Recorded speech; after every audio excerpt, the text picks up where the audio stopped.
என்னுடைய மருத்துவ பயிற்சியை நான் செய்து கொண்டிருந்த பொழுது எங்கள் ஊரிலே எங்கள் தகப்பனார் எங்களுக்கு ஒரு கிளினிக் வைத்து கொடுத்திருந்தார்கள்.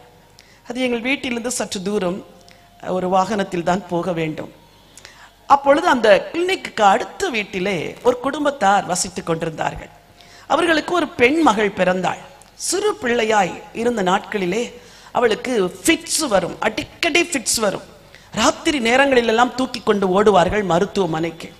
அப்பொழுது அந்த தாய் ஒரு நாள் தற்செயலா இந்த குழந்தையை கொண்டு வந்து என்னிடத்தில் சொன்னார், அம்மா, இந்த குழந்தையை தூக்கி கொண்டு நான் போகாத இடமே கிடையாது. எல்லா மருத்துவமனைகளுக்கும் அலைந்து விட்டேன். தெரியாம ஒரு வாழைப்பழம் கொடுத்துட்டா உடனே அன்னைக்கு ஃபிட்ஸ் வந்துருமா.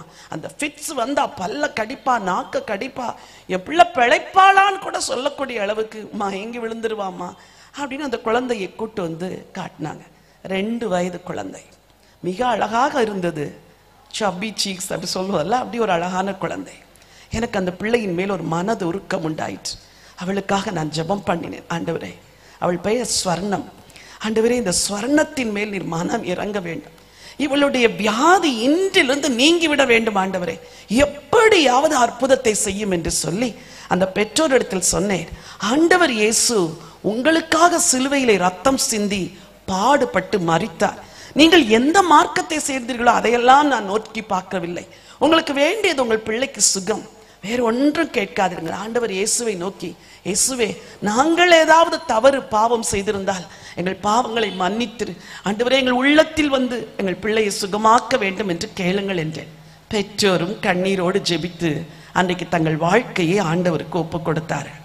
அந்த நாளிலிருந்து அந்த மகளுக்கு ஃபிட்ஸ் வரவே இல்லை. அவள் சற்று வளர்ந்தாள்.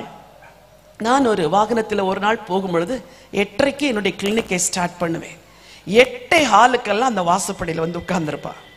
ஒரு அழகாய் பேசுவாள். டாக்டர்மா, நீங்க வர்றீங்கன்னு நான் காத்துக்கிட்டே இருந்தேன் அப்படின்பா. ஐயோ, அந்த மழலையில் அவள் பேசுகிற சத்தம் என்னை ரொம்ப சந்தோஷப்படுத்தியது. பல ஆண்டுகளாக அந்த ஃபிட்ஸ் அவளுக்கு வரவே இல்லை. இந்த பெற்றோர் மன மகிழ்ச்சியோடு ஆண்டவரை சேவிக்க ஆரம்பித்தார்கள். நான் இதை ஏன் சொல்லுகிறேன்? எனக்கு அன்பானவர்களே, உலகம் உங்கள் வியாதிக்கு 1000 காரணங்களை சொல்லலாம். உலகம் உங்கள் வியாதிக்கு பல ரீசன்ஸை சொல்லலாம்.